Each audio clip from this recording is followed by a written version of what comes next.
But I think it's going to make things interesting. And if anything, it's going to see who's going to budge first because NASCAR needs a Michael Jordan slash Denny Hamlin ownership, and obviously front row. They're as much a part of this as anyone, just because they were at the ground at one point. They started at the ground for so many years. They're the underdogs, and now they're to that point where, especially with the next gen car, that they're almost at the same level playing field. Yeah.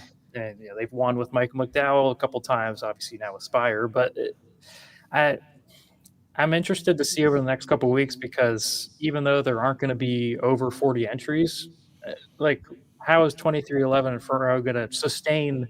Because I don't think they're going to be being paid the same amount because of like the charter agreement and everything else. So I think it's who's going to budge first, and what does NASCAR do? Are they just going to be standing on their high horse and stay firm?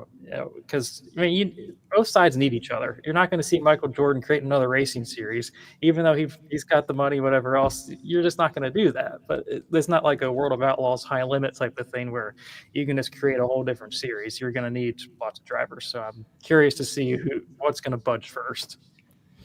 Well, I think that they do need each other, but I'll also say there has to be 10 cars, or you and I could go start a next gen program and just be there. I don't know if we could beat 2311 on time or not, those cars.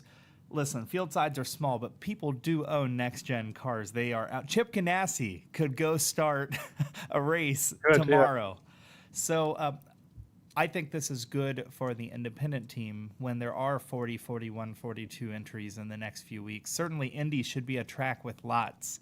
But if there aren't a surplus in speeds, then it's really a moot point, and it will further devalue the charters, sans, of course, television revenue, which is massive right now, nearly an $8 billion deal.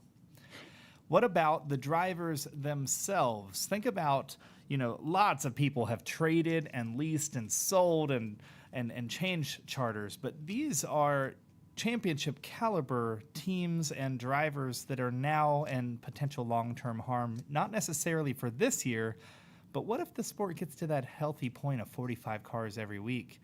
I don't see NASCAR forgiving them very soon.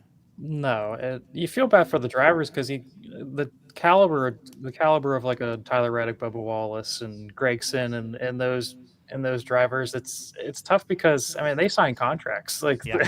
that's a whole contract, uh, and you're trying to keep your livelihood, keep like because everyone's got family, and yeah, bills got to be paid somehow, and you feel bad because and especially on 2311 side. I mean, they were championship 4 last year with Reddick. I mean, what does he do? Does he go somewhere else? But it's like, where are you gonna find the caliber of car?